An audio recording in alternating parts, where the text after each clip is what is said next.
Olá, bom dia. Eu sou Marcelo Borer e essa é a live 20 minutos para mudar o mundo.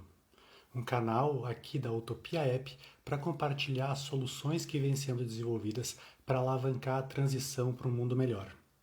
E essas iniciativas estão ligadas profundamente ao movimento regenerativo. E é disso que a gente vem falar aqui com vocês. Olá, Enio, seja bem-vindo. Hoje a gente tinha marcado um convidado muito especial, que é o cacique Mapu, da tribo Runicuim do Acre. Mas, como vocês podem imaginar, as condições de internet lá no meio da floresta não são as mais favoráveis. Acho até que isso é uma coisa muito boa, né? Que se tivesse antenas de 4G lá no meio do mato, certamente não seria muito bacana para a vida da floresta. Oi, Tiago, seja bem-vindo, bem-vinda, Rony. Então, o que eu estava dizendo, hoje a gente tinha marcado um convidado muito especial, o cacique Mapu, da tribo Runicuim do Acre, mas ele certamente teve problema com a internet e não pôde aparecer hoje, então a gente vai tentar remarcar com ele para a próxima segunda. Estava dizendo antes, né, por um lado, né, que chato que ele não tem um acesso tão fácil à internet, mas também é bom que não tem um monte de antena de 3G, de 4G lá no meio da floresta ainda, né? Isso até me lembrou que aqui na Europa, em algumas cidades, eles camuflam as antenas com folhas de plástico para que elas pareçam árvores e não fiquem tão feio na paisagem urbana. Né? Então as pessoas se enganam achando que de repente tem uma árvore lá, mas na verdade é uma super antena, né, emitindo todos esses tipos de onda que a gente ainda não sabe, né, o quanto que elas estão nos influenciando, mas certamente estão. Então, já que a gente não vai conseguir falar com o Mapu hoje, eu trouxe outros dois temas. Fala, Rafa, bem-vindo.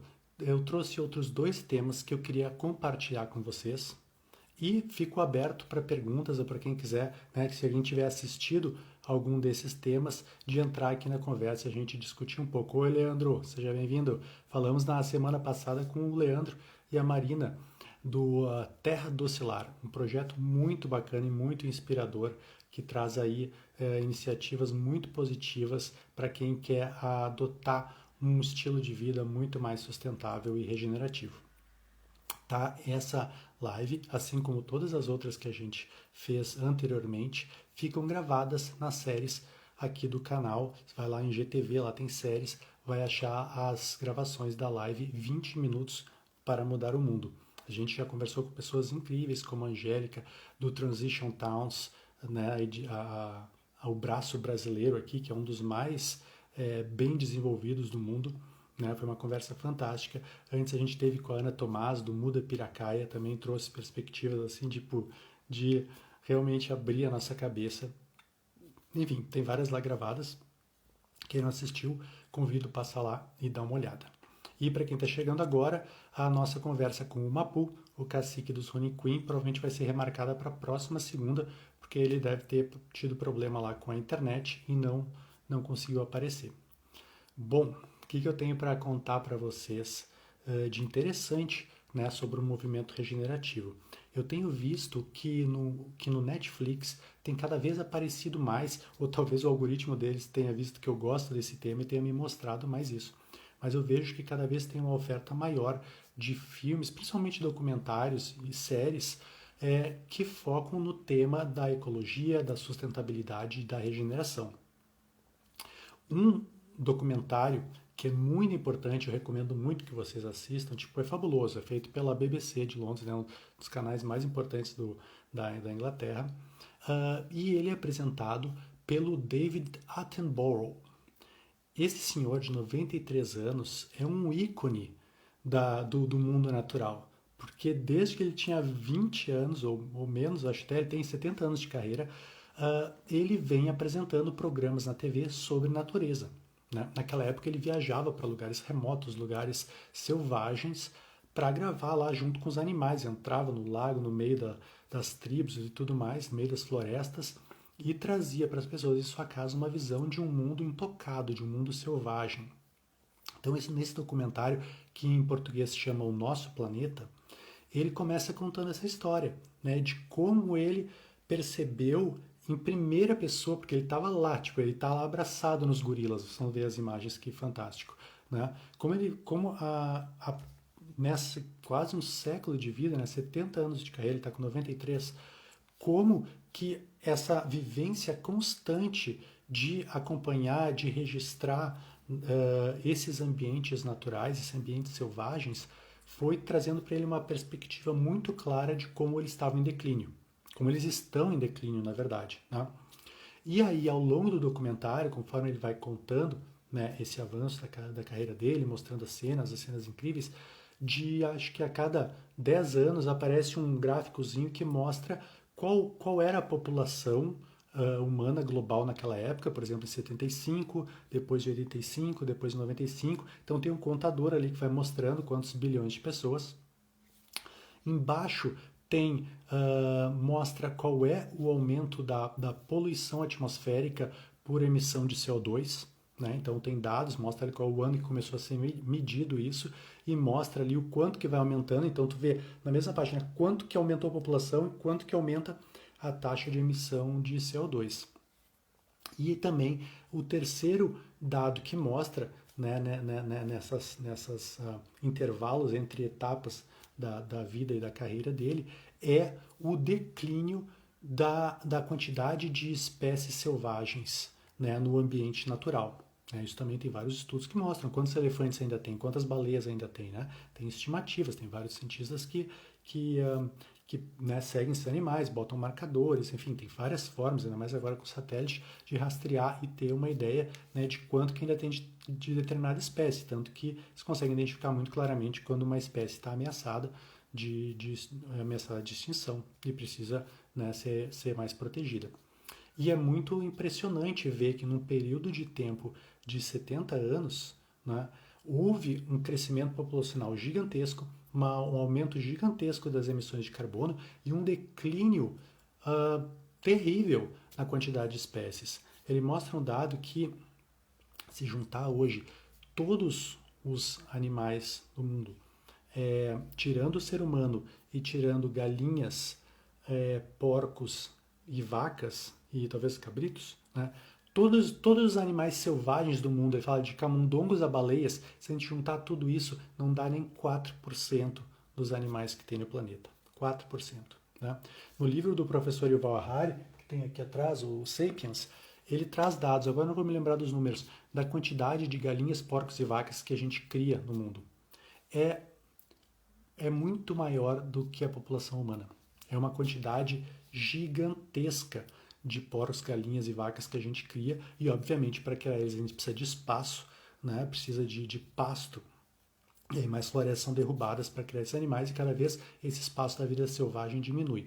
Então, no documentário, ele mostra isso, mas mostra de uma forma muito elegante, de uma forma belíssima. Tipo, o David Attenborough, assim, é o apresentador nato, é um âncora fantástico, assim, a forma como ele conta essa história e como ele transmite. Para quem chegou agora, eu estou falando no documentário que tem no Netflix, chamado David Attenborough, que é o porta-voz desse documentário, e em português eles traduziram para Nosso Planeta. Então, ele mostra tudo isso, e aí chega um ponto que ele diz, ok, né, se a gente vê essa escala de aumento da população, de aumento das emissões, de diminuição dos habitats naturais e das espécies selvagens, e ver que esse processo continua, né? Outro dia eu acessei um dado que mostra todas as reuniões que houveram desde do acordo da Eco 92 no Rio de Janeiro, de Kyoto, de Paris, tem ali todos assim as datas e tem e quanto que foi acertado que iria se diminuir as emissões de carbono e tem do lado a linha que mostra quanto que aumenta. Né? Então, através de todos esses encontros dos líderes internacionais para assinar esses tratados, a linha continua fazendo assim, subindo, subindo, subindo, subindo, subindo. E aí, o que ele mostra no documentário? Chega um ponto que ele diz o seguinte, ok, então, se essas linhas todas subindo, vai chegar num ponto onde a gente não vai ter mais espaço, não vai ter mais vida selvagem, e aí a coisa realmente vai ficar muito crítica. Né? Então, o documentário chega num ponto que nos mostra com uma clareza e uma dureza muito, muito tocante o impacto que nós, seres humanos, estamos causando no planeta. Mas aí, então, ele traz a parte positiva, que é dizer, então, a gente né, se a gente teve a capacidade de causar toda essa destruição, com tudo que a gente sabe, com todas as tecnologias que a gente tem uma capacidade ainda maior de consertar tudo isso, né? E isso é o que diz respeito ao movimento regenerativo, né? Que a gente falou já antes, ser só sustentável não adianta mais, porque a gente já causou muito dano, e agora a gente precisa regenerar. E ele mostra alguns exemplos muito bacanas de coisas que estão sendo feitas agora e que funcionam e que se forem, né, ampliadas, se outros países, se mais pessoas adotarem essas práticas, a gente consegue recuperar aí numa escala bastante rápida até os ecossistemas para que a Terra entre de novo em equilíbrio, né?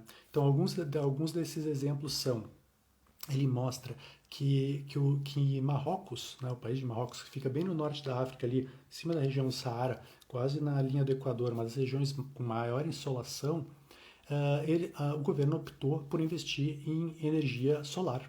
Então eles criaram áreas enormes e o país já é abastecido por mais de 40% de energia solar. E fala porque é um lugar com uma insolação tão boa que eles estão investindo mais nisso para exportar energia para a Europa, né? Porque lá o sol é sempre abundante, isso é muito mais barato gerar energia solar, que é energia limpa e renovável, do que usar outras fontes, né?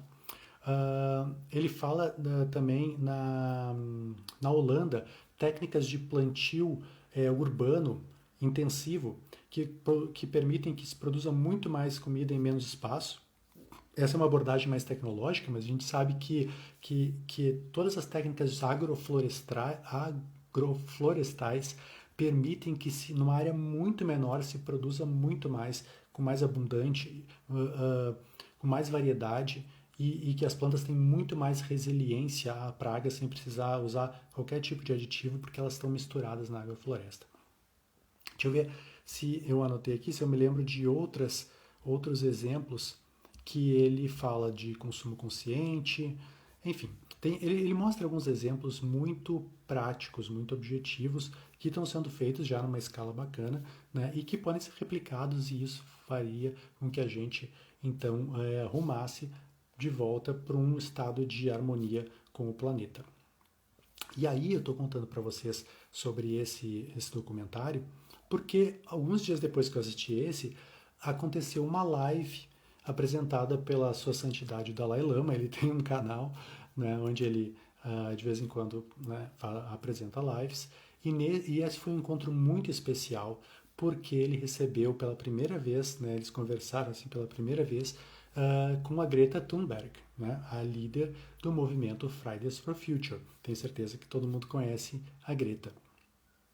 E, mais que isso, tinha a presença da Greta e tinha a presença de outros dois cientistas que são mundialmente renomados na questão ambiental, de pesquisa que vem fazendo há décadas sobre isso. E também, como intermediadora, tinha a fundadora do Instituto Mind and Spirit, se não me engano, eu vou conferir para vocês, que é quem organizou esse encontro do Dalai Lama com a Greta e com os cientistas, para falar sobre o feedback loop. O que são os feedback loops? Eu vou contar para vocês. E também para anunciar que eles lançaram, já está online, vou postar aqui, nós vamos postar o link para vocês depois. Postaram no canal dessa fundação, que trabalha em conjunção com o Fridays for Future e com a instituição do Dalai Lama. Lançaram 6 vídeos curtinhos que explicam o que são os feedback loops, o que são os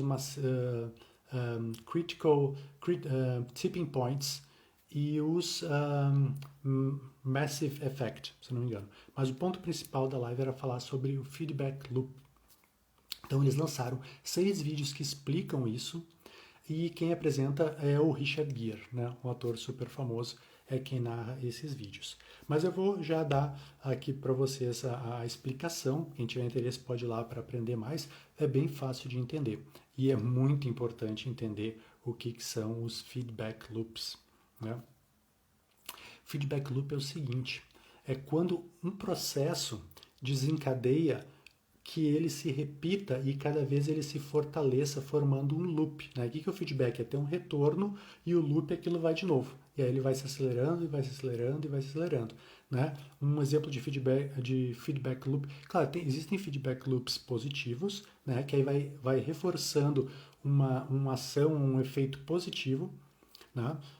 E tem feedback loops negativos que levam então numa espiral de destruição e negativa, né? Então eles vieram apresentar estudos que mostram o impacto dos feedback loops no ecossistema que já estão acontecendo e por que eles são tão importantes de ser observados e por que eles são tão urgentes de ser addressed, como é que é em português, não tratados, resolvidos, digamos assim. Então, um dos exemplos bem claros são as áreas de tundra, de permafrost. Se pegar uma latitude mais alta, assim, ele pensa da Rússia para cima, ali para a Sibéria, tem áreas ali que quase não tem população porque é muito frio. No inverno dá menos 40, né, temperaturas baixíssimas. Essa área toda do planeta, parte de cima, ela passa a maior parte do ano congelada. E mesmo no verão, ela não descongela completamente, fica uma camadinha de neve e de gelo por cima. Embaixo desse gelo, dessa neve, tem florestas e material orgânico, folhas e árvores decompostas por milhares de anos. Material orgânico que está ali enterrado, selado embaixo do gelo e da neve. O que acontece? Conforme as temperaturas vão aumentando, né, e tem aumentado a cada ano, né, tem dados muito concretos mostrando isso, e a gente sente na pele, né, os verões mais quentes. O que acontece? Todo ano derrete mais a neve e aí começa a expor essa camada embaixo, que é preta, né? Quem já viu assim no meio do mato puxar as folhas, a terra é preta ali da matéria orgânica, né? Então imagine, se é tudo branquinho de neve e a neve é super refletiva, o sol bate e joga o calor de volta para o espaço. Ou seja, funciona como um espelho. É a mesma coisa nas calotas polares. Outro exemplo de feedback loop que eles dão são as calotas polares, né, principalmente no Ártico, que no verão tem várias zonas que estão ficando completamente sem gelo, que costumavam ficar congeladas e agora estão sem gelo, e a água do mar, quando ela é muito funda, ela também é escura. Então aí ela preto absorve calor e ela esquenta mais rápido. Então o que é o feedback loop? Cada vez que esquenta mais, derrete mais gelo, expõe mais água do mar. A mais água do mar exposta à luz solar esquenta mais, faz com que aumente mais a temperatura, que derrete mais gelo, que dispõe mais água do mar, que absorve mais calor, que derrete mais gelo, que expõe água do mar e vai fazendo isso e vai aquecendo cada vez mais o nosso planeta. E essas áreas de permafrost, que são as áreas de tundra, que ficam então nessa região mais alta, assim, mais alta, nessa região de latitude maior do planeta, ali, parte de cima da Rússia, Sibéria, lá em cima do Canadá, com esse aumento de calor, então ela vem derretendo mais e expondo essa matéria orgânica. Mas aí tem mais um agravante nesse caso, que é o seguinte, além de não tendo neve, não reflete a luz solar, ficando preto, né, da terra e das folhas e tudo mais, absorve mais calor, a decomposição desse material orgânico libera gás metano. E o gás metano tem um efeito de aquecer a atmosfera 10 vezes maior do que o CO2. Então você consegue imaginar esse cenário? Cada verão derrete mais, expõe mais terra, ela aquece mais rápido, libera mais metano, o planeta esquenta mais, derrete mais rápido, aumenta mais.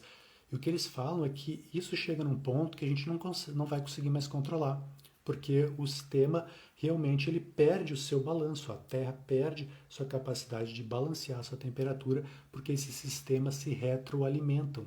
E isso é o feedback loop. Nessa live do Dalai Lama com a Greta Thunberg, eles falam bastante sobre isso. E vou confessar a vocês que deixa a gente assim um pouco receoso, até assustado a respeito do futuro, porque a gente vê que não está sendo feito, não estão sendo tomadas as medidas sérias para resolver essa questão. Né? E isso vai escalonar. O feedback loop, o que ele faz? Ele escalona e acelera esse processo. Então, num cenário, se a gente não fizer nada, num cenário daqui a 20, 30 anos no máximo, as temperaturas podem estar tão altas que em algumas partes do planeta não vai ser mais possível viver. Isso vai impactar de diversas outras formas. Né? Então, pessoal, como já são 4h20 aqui em Munique, a gente já está estourando o tempo, eu só queria amarrar com algumas notícias, com uma perspectiva positiva para vocês, para não trazer, né, só isso. Então, a primeira, procure no Netflix, tem documentários e séries fantásticas que mostram, na maior parte das vezes, as soluções que têm sido colocadas em prática. Como eu falei, esse documentário do David Attenborough, Nosso Planeta, da metade para o final ele só fala de soluções e isso nos faz sentir muito otimistas que é sim possível. Tem um outro documentário que se chama Down to Earth, que é com um ator famoso de Hollywood chamado Zefron alguma coisa. Eu não sei como é que está traduzido no Brasil, mas se vocês procurarem, aí certamente vão achar. É uma série com vários episódios e cada episódio ele vai para um lugar mostrar soluções. No episódio 3 ele vai para Costa Rica. Esse é um dos exemplos que o David Attenborough ele dá no documentário. Costa Rica, nos últimos 50 anos, perdeu quase 70% da sua área de floresta. Perdeu, né? Cortaram. E aí o governo se deu conta que isso aí ia gerar uma catástrofe ambiental para o país, resolveu investir forte em reflorestamento, eles já conseguiram recuperar 40% da floresta na Costa Rica. E aí, no episódio 3 dessa série, esse ator, então, ele vai para lá conhecer uma ecovila, que é um dos lugares mais fantásticos que eu já vi na minha vida. Assim, eu queria me mudar para lá amanhã, porque é realmente o paraíso na Terra. É o Jardim do Éden. Tipo, onde tu anda tem árvores frutíferas, flores, tudo é uma floresta comestível de coisas boas de comer que dão o ano inteiro. É tudo reciclado, compostado. O sistema de ensino é completamente diferente, focado na vida e em outras coisas. Esse episódio você tem que ver, vocês vão ficar muito inspirados, que a gente tem na mão todas as soluções, já tem as soluções, a gente só tem que colocar em prática e ampliar elas. E aí, pessoal, é que vem o canal Utopia, né? Isso é o que a gente está construindo. Obrigado, Júlio, Zac Efron, esse aí é o ator. Então, eu queria deixar para vocês essa mensagem de otimismo, porque já existem as soluções. Elas já estão sendo colocadas em prática. A gente não se dá conta porque no jornal só sai notícia ruim, mas a gente procurar, a gente vai ver que tem muita gente fazendo coisa legal para ajudar o planeta. E a utopia que a gente está construindo, esse aplicativo incrível, é exatamente para criar um canal onde vai convergir todas essas ações, vão ser ampliadas, vão ser divulgadas. Vai ser uma rede social completamente focada para o bem da vida, para o bem do planeta, para a nossa saúde, para todas as pessoas, essas ações que estão se engajando nesse processo de regeneração. Né? Seja uma organização grande que está replantando a floresta inteira, seja aqui o Jules que está reciclando e fazendo compostagem do lixo dele, seja a Rony que está fazendo a horta e cultivando várias coisas no fundo lá do quintal da sua casa.